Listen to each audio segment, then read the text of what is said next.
You're listening to Bosses and Booze, happy hour for the creative biz owner, with your host, Meghan Maydel. Ever wonder what it's like to sit down for a cocktail with your favorite entrepreneurs and ask them the real-life questions no one else is asking? Well, now you've got Meghan to do it for you. Join her each week when she says screw the fluff and gives you an honest peek behind the curtain of online personas. Bottoms up!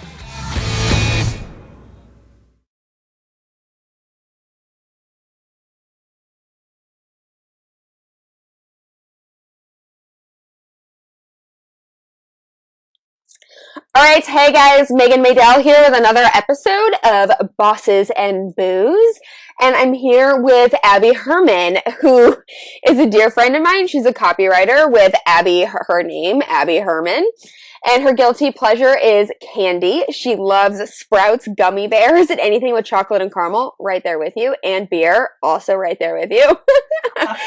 Her favorite movie is Wizard of Oz.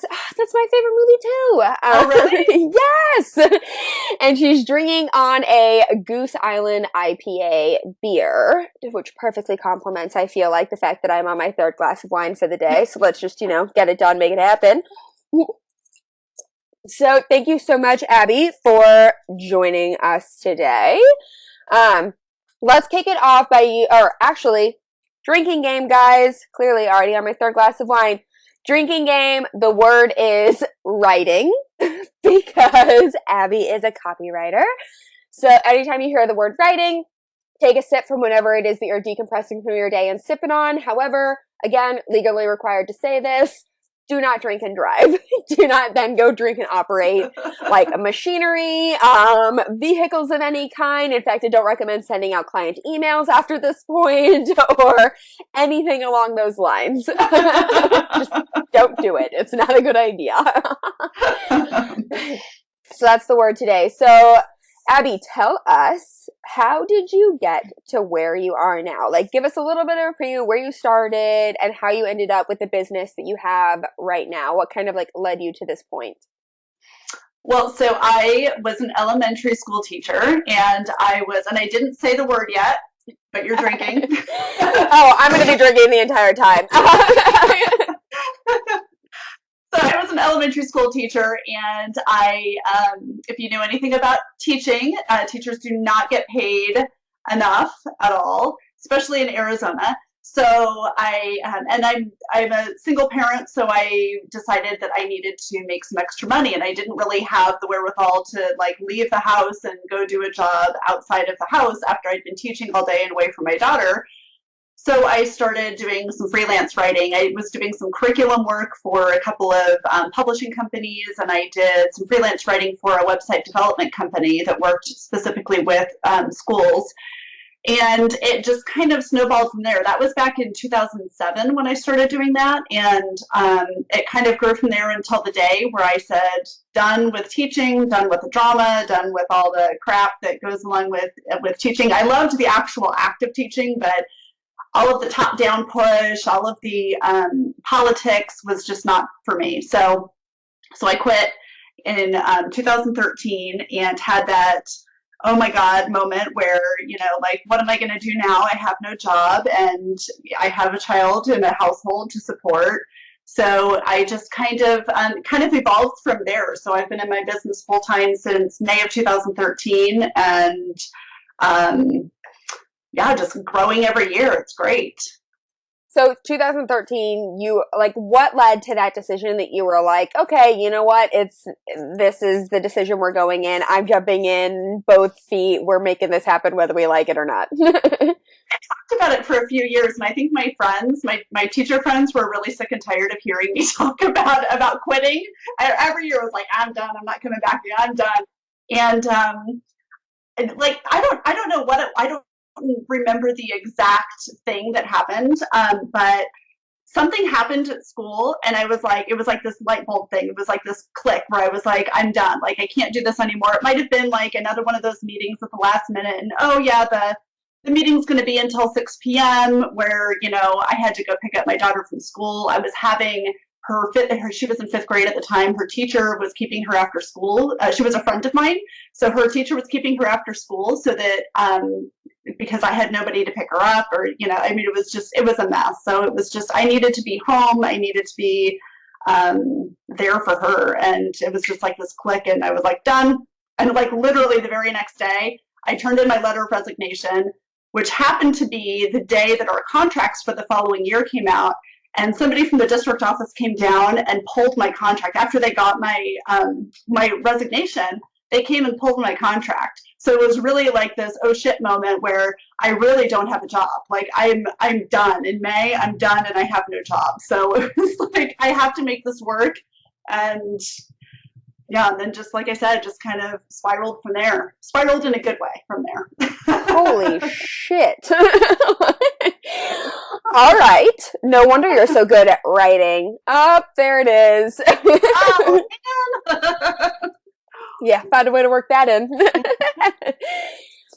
All right, let's play Two Truths and a Lie, which is quickly becoming actually my favorite part of the entire podcast, getting to hear like the stuff that people make up for their lies and what their truths are. This has been highly entertaining. So, okay. Your Two Truths and a Lie. You said, I used to gag at the thought of drinking a beer. I remarried my ex-husband 6 months after we divorced the first time. And when my daughter graduates from high school, I want to buy an RV and live on the road. I think that the lie is the lie I remarried my ex-husband 6 months after we divorced the first time. Yes, and it's funny because it's almost not a lie, because I did move back into the house with him 6 months after we got divorced. But we did not get married again. I know. Guys, we didn't do that one. I was like, that one doesn't sound like Abby. It almost is true. We talked about getting married again for about 5 minutes, and we did not, so. Didn't go so hot? All right. Okay, so hang on, because I know that you like beer, you enjoy beer, so what is this you used to gag at the thought of drinking a beer? What is this shit? What is this? So it's one of those, when you have too much of something and it makes you sick, the very first time you ever have it. Mm-hmm. Uh-huh. And so the first time I got drunk, I was drinking Coors Light, which, but I got horrible idea. I know. It was a very bad night. It was New Year's Eve, and I got really sick. And for about, I don't know, like 6 or 8 years after that, I couldn't touch beer. So, and now it's funny because I can't drink liquor. I only drink beer. For the same reason. Oh, there it is. So, what was the point that you were like, oh, okay, I'm going to get into like drinking beer again? Or I guess what was the first beer that you had then after that you were like, oh, this isn't so bad? I don't remember. It was a light beer, I'm sure. So I just, I mean, that's the cheap thing that, when you're in college, that's the cheap thing that they have at parties. And so I just started drinking it again. And then I kind of grew into drinking craft beers and beers that taste good. So now, and because I'm obviously not in college anymore, so I drink to enjoy it and enjoy the taste rather than to get plowed. Rather than something to play 10 rounds of beer pong with? Yeah, no. My husband and I were talking about that the other day, about how like we were talking about like all the gross beers and the gross like super cheap liquors that you used to buy in high school and college to get drunk off of, and we were like, yeah, you remember like Natty Light, and we used to stock up on that, and I would drink the Seagram's wine coolers, and yes. Strawberry Hill, which was popular back in the late 80s, early 90s when I was in high school. And yeah, Strawberry Hill, like it was sweet. It was disgusting. I mean, looking back, it's disgusting.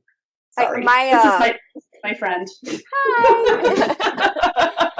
Ours is always Mike's Hard Lemonade. People would want to be like, yeah. Let's just go get a bunch of Mike's Hard Lemonade. No. Have you ever gotten drunk off Mike's Hard Lemonade? That's a horrible day the next day. Like, knock it off.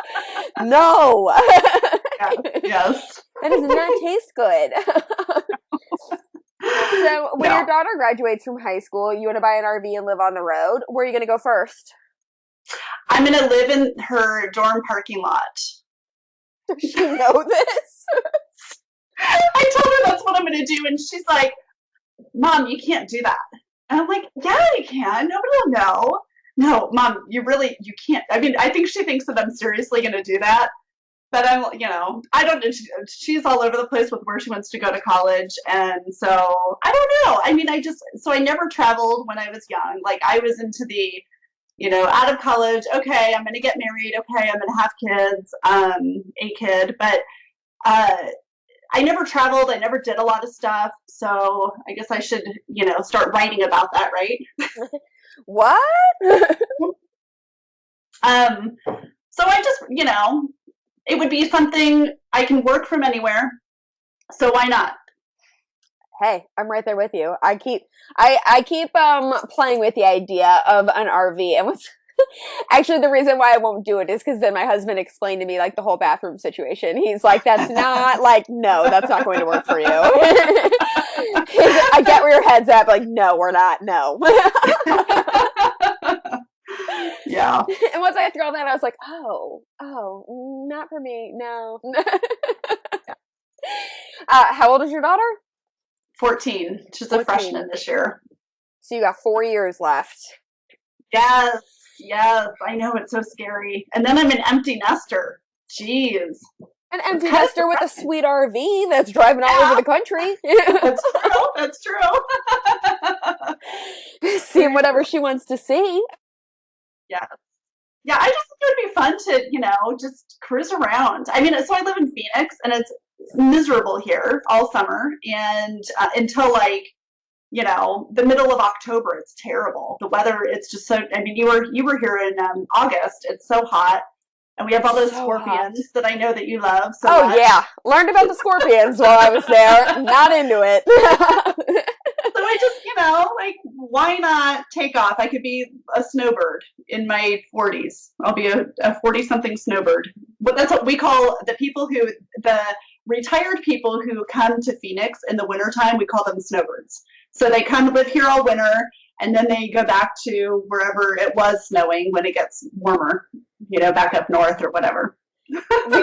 I was just in Tampa. We were talking about them there, only we were calling it Heaven's Waiting Room. Whenever you're getting off the plane and there's a line of wheelchairs ready to wheel off like half your flight. Oh, that's hilarious. And Jessica Resdahl was like, oh yeah, that's just because it's warm. Like they all come here in the winter. You guys are hitting like prime time for them to be leaving wherever it is that they live year round. Oh, okay. I feel like it's like Heaven's Waiting Room. That's the impression I'm getting here. That's funny. I've never heard that one before. I like that. That's how I'm beginning to feel about these places. Okay, where is your favorite place that you've been thus far?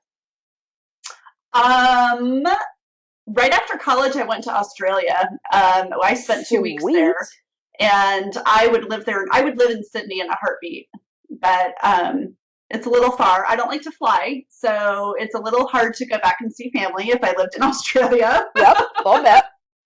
So my daughter and I went to San Francisco during fall break, her fall break a couple weeks ago, and I loved it. It was so much fun. And Portland. I would have to say Portland is another one of my favorite places.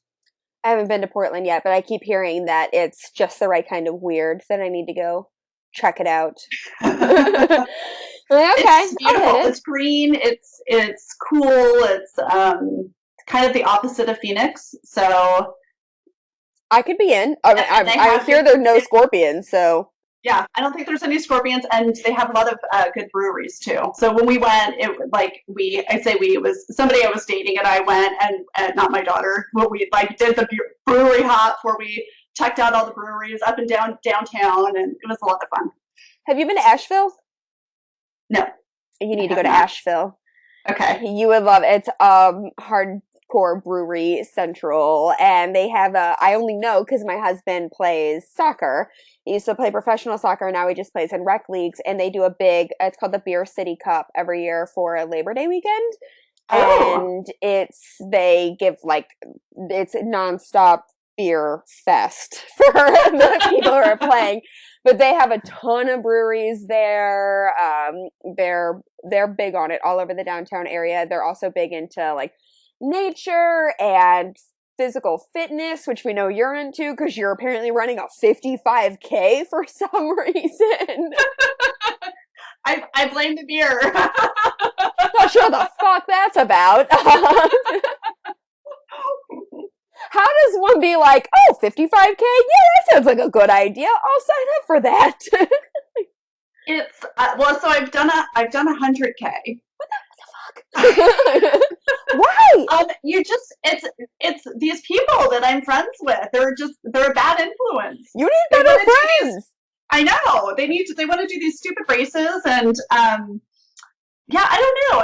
I don't even remember what made me. I'm sure it was a friend of mine that talked me into signing up for the 100K that I did, and she sent me pictures of the 55K. So the 55K is in Page, which is northern Arizona, sort of near the Grand Canyon, and it's just beautiful up there. And so she sent me these pictures. She's like, "We need to do this." It's like, we need to do this. Let's do this. And I'm like, okay. So I signed up. No. My friend sent me that. I'd say no. But doing the races is fun. It's the training that's not fun. So now she's like, okay, we got to train. So we have to go do, this many miles this weekend. And last weekend we did, 2 weeks ago, we did a 25K out at, on a trail. And I complained the entire time. Like I dropped the F-bomb probably, 15 times every mile. I did tell her at the end I would try to stop complaining so much when we're running. Uh-huh. Yeah. I really do enjoy it. It's kind of like my therapy. It was, I started running when I got divorced, and the only time I got divorced, the first time. The only time. Clarify. And it was kind of my therapy. Like, it was how I just got out the aggression and the, all the crap that comes along with, a dissolving relationship. And I've just and that was in 2004. So I've been hooked ever since. So. Okay. What does it take for it to be? Because I know there are these things called ultra marathons. Is that an ultra marathon? Yeah. Anything over 26.2 miles is an ultra. Uh-huh. Yeah. So 55K is, I think it's 35 miles. But you don't actually run the whole thing. Some people do. I do not. So it would be physically impossible for me to run the entire thing. Only crazy people do that. So yeah, they're the crazy ones. They're the crazy ones. Says the woman who signed up for this. You do a run walk. So you figure out ahead of time, okay, I think we figured out we're going to run a mile, walk half a mile, run a mile, walk half a mile. And we'll do that the whole way through so that we're not throwing up at the end. Because I have done that too. Good luck with that. I'd be looking for new friends. My friend sent me that. I was like, no, I'm good. I'm not crazy. You enjoy that. Send me pictures. Not doing that. Uh-huh. Now we know why Meghan isn't a size 2 anymore. She's not running 55Ks. All right, 7 Minutes in Heaven is up next. So what can you teach us in 7 minutes? There is a timer, and you guys, she is going to teach us how to start a style guide for your copy, which I feel like is so needed, and not enough people understand how to be able to actually make it work for their business and realize that it's something that they need. So, are you ready? Yeah, the pressure's on. I didn't know there was going to be a timer. Oh, there is a timer. Ready, set, go. All right. So, well, first let's talk about why you want to have a style guide for your copy. So, when you're doing your branding, usually business owners will work with a graphic designer, a branding expert to develop that visual piece. But then there's also that really important content piece too, that you want to make sure you have content that speaks to your brand. And I think Meghan is a really good example of that in her content. when she's writing her content. Oops, see, I got you. Writing. I knew what you were going to say, so I pre-drank for it. So like Meghan's copy is really, it speaks like her personality. It's her personality that comes out in it. So people sometimes do not want to write their own copy. They want to hire a social media strategist to write their social media for them. They've got somebody working on Facebook ads, and so you want everything to be branded, all of your copy to be branded and be consistent no matter who is writing it or where it is being posted. So a style guide kind of helps you do that in a way that is cohesive no matter who is writing it. So a style guide determines what words you use. It tells somebody, the person who's writing, how to write it. Oh gosh, I'm not drinking. Am I supposed to be drinking too when I say it? You can. I'm going to lose myself. I'm going to run over time. We're going to end up all over the place by the end of this. I know. So that's why you have a style guide, so that it can be consistent no matter who's doing your writing. So when you, we're going to have, are we going to link it in your website, or we can send them to? Yes, it'll be linked in the, we'll link to it in the show notes, but it's going to be on your website. Yes, so there will be a download that you can, it's a mini style guide that you can start filling in with your company name, because people use lots of different names to refer to their company, your mission statement. So whoever's writing for your company, for your business, they need to know what your mission is, what your values are, and what your voice is. So who the people you're trying to reach. So your voice is the overall personality of your brand, and the tone is what it sounds like when you're talking to different audiences. So your tone is going to be different depending on who you're talking to, and the purpose of the communication. So your tone in an email to a potential client might be different than the tone that you put out in your blog or on your social media. And then your core services and products also have to do with your brand. So sometimes people work with a business owner and they don't know, like for example, a virtual assistant needs to know all of the services and products that you offer to your audience. So that's important to have on there. And so if you have taken the download, you'll see all this. It's all written out, and it's a fillable PDF. So word usage and conventions, you want to identify unique words that you use in your business. What are the words that are unique to you, or the words that you use over and over again? What kind of jargon is there in your industry? So, for example, I've had people, they don't know what copy means or what content means. So people who are new to the online world, well, some people that are new to the online world might not know what that means. Okay. I've had people ask, maybe it's just the people that I know, but I mean, what does that mean to you? What does that mean to your business? And how can you, well, another example is Ashley Cox does HR, and so she has some industry-specific terms that they use in human resources that I don't know what they are, so I don't know what they mean. I found some examples on her website where, like, she actually defines what they are for people. So make sure that you know what those industry terms are and how to define them for others. The Oxford comma is a big sticking point for a lot of people, and that is the comma that you use in a list before the word and. So I personally can't stand it, but I know a lot of people use it. So good to know. Identify, is that something you're going to use? Is it not something you're going to use?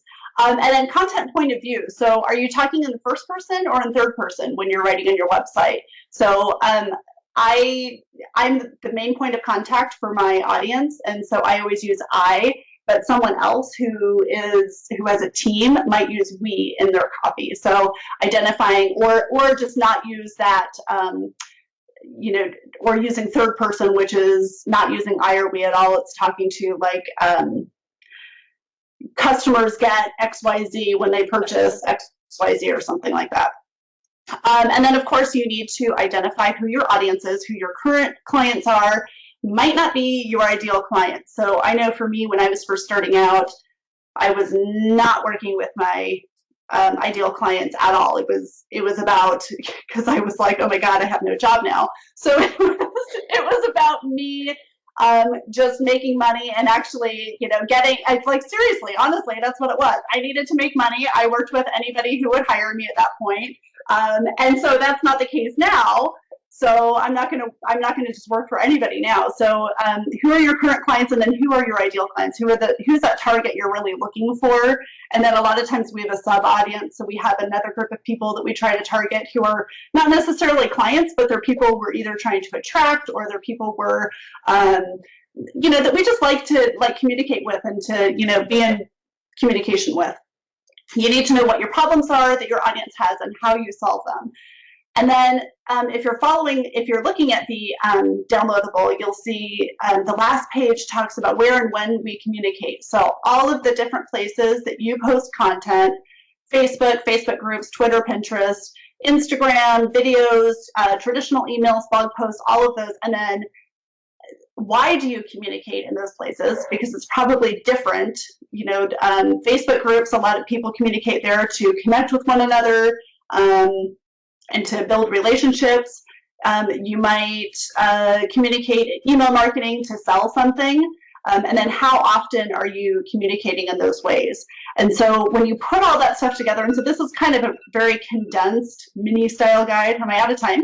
It just went off. Oh, okay, I'm done. So, but this is just a really condensed version. And but it's a place to start so that you have some sort of consistency when you're working with other people. So how long does it take you to get in, I've always wondered this, to get in the right headspace for each of your clients and making sure that you're writing according to their style guide and who they're trying to appeal to? It depends on what kind of content it is. So if I'm writing website content, it takes a lot longer than a blog. So when I work with blogging clients, we meet once a month. So they're all regular ongoing clients. We meet once a month to talk about topics, and I kind of interview them on the topics, and I take I'm typing. I don't record. I used to record the conversations, but I just type. I just take a bunch of notes while we're talking to kind of pull some of the words out about the specific topic. So whatever keywords that they say about, and some of the phrasing that they use. So I take a lot of notes. For website content, I do the same thing, but it takes a lot longer to write. Usually what I end up doing is just writing out all of the content and then going back and inserting their voice and some of their personality into that, just because I have to get the ideas down first before I get their personality in there. All right, there we go. Yeah, no, makes total sense to me. I just wonder that, whenever you have people who are all different styles, someone asked me the other day, I wrote a paragraph for them, and they're like, why do you write copy for people? I said, oh no, I can only write snarky, sarcastic stuff. The way I talk, that's it, that's all you're getting. I don't know how true copywriters do this for all different kinds of people. And when you work with them for a long period of time, I have a client who I've been blogging for her for almost 2 years, and we do a blog every week, and it takes no time at all. We sit down, we have a quick conversation, and then I can plow through her blogs because I know her so well. I mean, we were friends before, and now it's just easy. Once you get to know them, once you get to know their personality, it's just easy to do. And I should also say, I spend a lot of time on their current website, looking at what they're doing on Facebook and things like that to kind of get to know them as a person too, to see what they're posting before I start working with them. Oh, okay, cool. All right, Facebook trending. I love me some Facebook trending stories and the random shit they feel the need to have people or they tell us that people are talking about, because they don't think that there are real people talking about some of this dumb shit. But I don't know, we are. Earlier, and I'm I don't even know if I can talk about any of this. Yeah, right now it's oh, Trump did this, Trump did that. And I'm okay, what else do we got besides politics? What else do we have to talk about? I just found, it looks like it just popped up. This is interesting. I don't know if you use Evernote. I use Evernote, and I have some other clients who use Evernote. They apparently, their privacy policy update allows employees to read your notes. that you're putting out there. Your employers? It allows your employers to read your notes? It looks like it allows their employees, like Evernote employees, to go through, Evernote update called disgraceful as it openly admits employees can access your notes. Yikes. What the fuck? That's going to have some privacy issues. So I don't use Evernote. I use, because I'm a PC girl, which I could still use Evernote, but I use OneNote. I do all Microsoft stuff. So I use OneNote, which is really similar to Evernote. It's just better. But I feel like... but it's better. I feel like this is going to be like a Mac PC argument. I can use either, but PC's better. I do have an iPhone. But don't use a Mac. I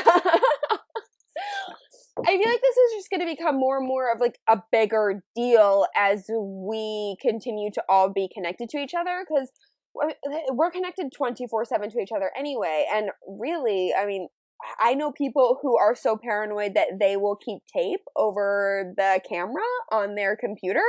My daughter does that. I'm like, people, they can't really see you. It's okay. And who is interested enough? If there is someone that interested in me, great. Let's be interesting together.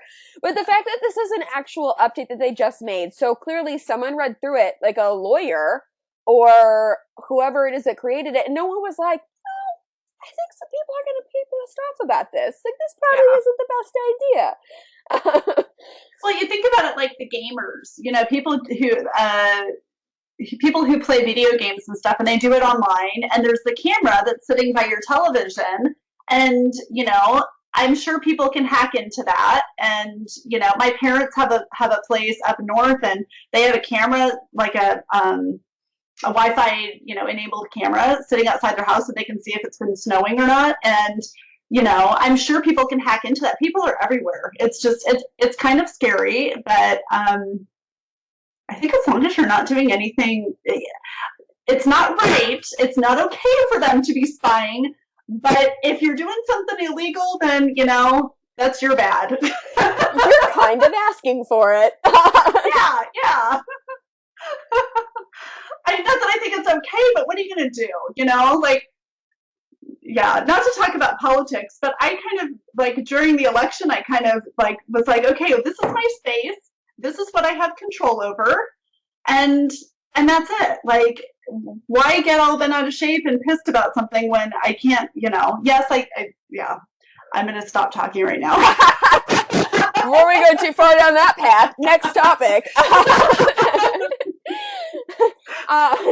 The Wynn in Las Vegas has just announced that they're adding Amazon Echo to all of their rooms, which I find to be real interesting and another selling feature to go to Las Vegas, because I don't use Siri on my phone. I feel like I can look it up faster than I can ask Siri to hunt it down and me to read the response. Like, me and my husband race all the time, that while he's still over there arguing with Siri about what he needs and over enunciating something and yelling at her as though she's deaf. No, you're just not enunciating. I already have the answer ready to go. But for some reason, I don't know who their marketing team is, but the Alexa commercials that they do for the Amazon Echo, I'm like, I kind of want one of these. I kind of think I need one just to control everything for me. Yes. I'm very, I guess, low techy. I don't have, nothing is automated in my house. Nothing is Siri. I don't even have Siri set up on my phone. So I do have an iPhone, even though I'm a PC girl. Hey, is that because you didn't want an exploding Samsung phone? No, it was, I don't know why. I just decided I'm not in love with it. I did have a Samsung, not in love with the iPhone, but it's okay. But I don't even have Siri set up. It's I'm also old, so I think that's part of it. I'm old, that's why I'm not embracing these things. I didn't have a cell phone until, totally off topic, but I didn't have a cell phone until my daughter was born, and my parents forced me to get a cell phone. They bought it for me because I was like, I don't need a cell phone. I have a pager. Oh my God. I know. I don't need a cell phone. So they got me the old flip phone.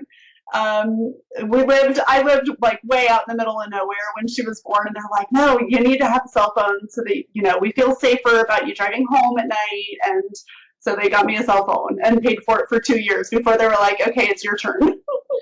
I have a pager. I have a pager. It reminds me, God, what movie is that? The Hangover. Whenever he's like downstairs and he's like, do you guys have payphones? Like, I'm not getting a SIG on my beeper. Are you kidding me? I graduated from college in 1995. That was like, there weren't cell phones like we have now. I had a pager at my first job out of college, so I know. These are the same conversations I have with my husband. My husband is also in that same age boat, and I love to really freak him out with what came on the other day. Beauty and the Beast came on the other day, and I somehow said something along the lines of like, this is the first movie like I got to go see in theaters or something like that my mom took me to go see, and I said, did you go see it in theaters? He like just gave me this like blank stare, and I was like, what? He goes, Megan, I was like out of college at that point. He's like, so no, I wasn't going to see Beauty and the Beast in theaters. That's funny. Oh, well, when you put it like that, it makes it seem a little weird, but okay. That's hilarious. So if you're not embracing technology and the beeper's still the cool thing to do, I am curious on your thoughts on self-driving cars, because Google just unveiled that they are launching a self-driving car company. There's Tesla that has its self-driving car, which I like, life goal to get one of those right there. What are your thoughts on them? Never going to try one. Don't understand why it's a thing. Love them. No, I hate to drive, so I would love to have one.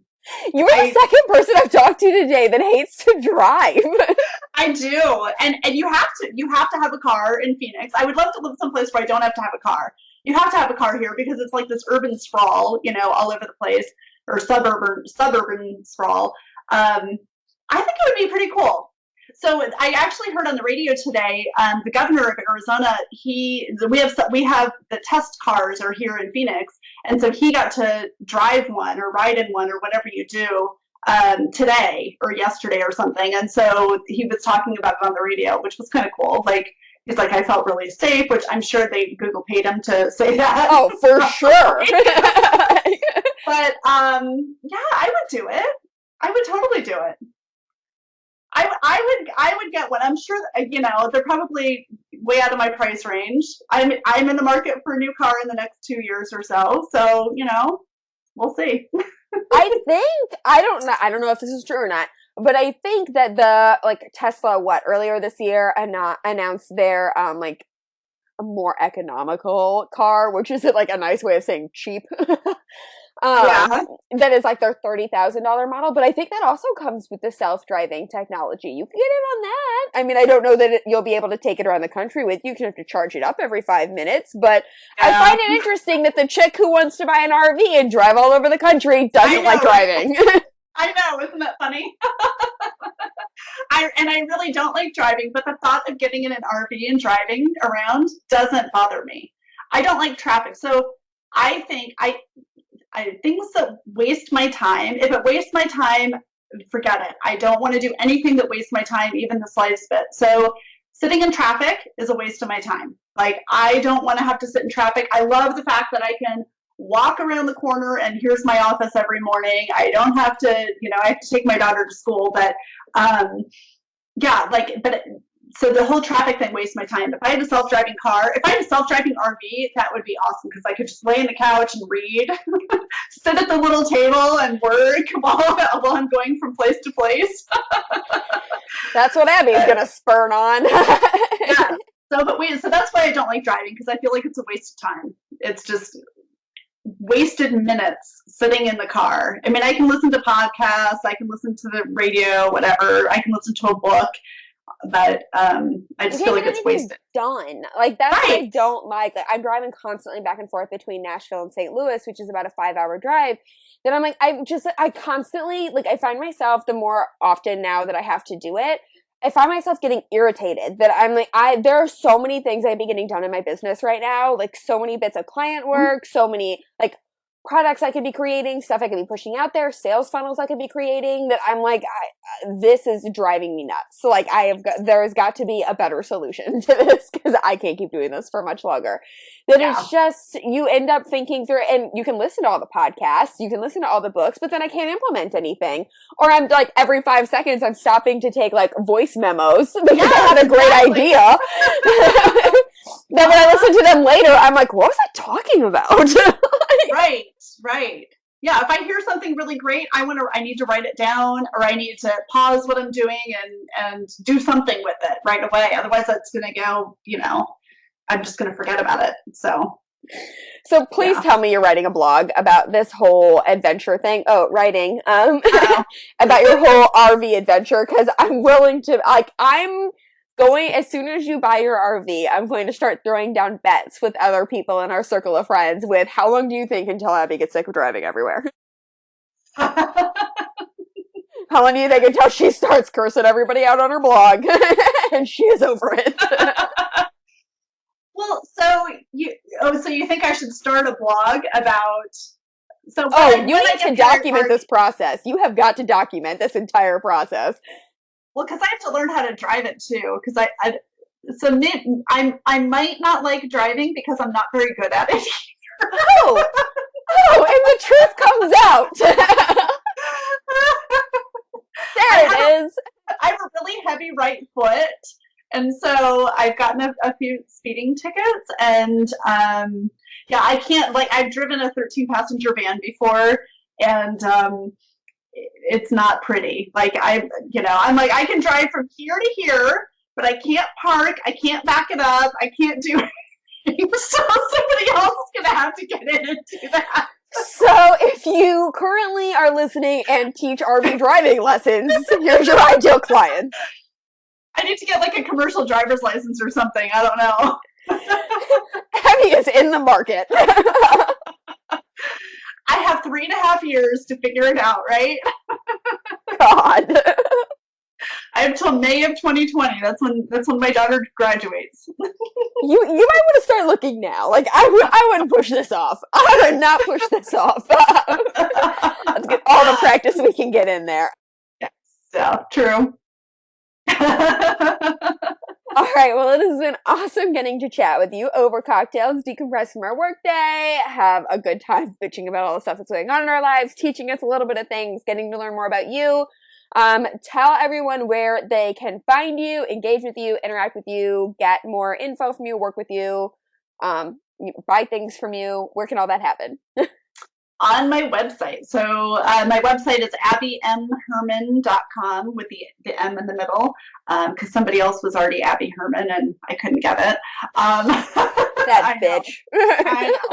Well, and so here's a tip. When you have kids, if you have young kids or whatever, buy their domain as soon as you know what their name is going to be. Just get the domain. My daughter's name is unusual and it's already taken. Her first name is Skylar. And so her name's already taken. So I don't know. My dad did that when I was little. As soon as as soon as all of that stuff started to go, and the URL bubble and all of that stuff, people buying domains, my dad bought mine, my mom's, his, and my sister's. So right. I have it. I can't get one with my husband's last name. That one that was gone long ago because it's a really common name. But I have one with my name because I'm not married, or I'm married, but I haven't changed my last name. But yeah, my dad was big on snatching them up, and he pays for it every single year. All right, done. And I am determined to do it with my kid. What are the cool names? Jimmy drives me nuts because I'm driving him nuts because I'll start looking up URLs. He'll be like, what do you think of this name for our imaginary kid? And I'm like, hang on, I need to see if it's available. Nope, can't do it. And he's like, why? I'm like, what if they want to start their own business? Now they can't. They can't name it after themselves. They gotta name it something else. Oh, that's funny. I never thought about it until my parents' neighbor had, they have 2 young kids, and she told me that she got their domains, her kids' names. And I was like, I should do that. And then I looked for Skylar's and I was like, well, I guess I'm not doing that. Nope, sorry. Sorry, I'm going to have to change your name. But yeah, so abbymherman.com is why I was like, what were we talking about? Segue. And all of my social links are there, so that's the easiest place I think to go to get them. And you can find out more about creating a style guide for your business, because I've got information there on that, and blogging, and my blog, and someday I'll have my RV adventure blog up. And when you do, we'll link back to it. Yes, perfect. All right, and if you guys want a link to that download of the mini content style guide or voice style guide, we will have it linked up over in the show notes for you to be able to go, put in your email address and be able to download it so you can follow along, start getting your own stuff in order so that as you start building on your team, scaling, starting to leverage help inside of your business, everyone will be on the exact same page on how things should go down. Yes. All right, thanks again, Abby. Thank you. All right, badasses, that's all we've got for you this week with my fellow boss, Abby Herman. Enjoyed my boozy chat with her. I hope you did too, where we talked about her RV driving aspirations, how she's totally not techie, her love of beer, ultra marathons that she's signing up for, which still sound just absolutely insane to me. And if you guys want to make sure that you download the content style guide worksheet that she created just for you all, make sure you head over to abbymherman.com/bosses-booze. It's also linked up inside of the show notes. If you just want to click on the icon for the podcast, if you're on your phone, just tap on that. All the show notes will pop up and you'll be able to click on the link from there. Also, while you're inside your podcast app, feel free to leave a review. It's how more badasses like yourself find this podcast and come hang out with us. But also, as usual, you guys know the drill. No drinking and driving, no drinking and doing client work. And until next week, bottoms up.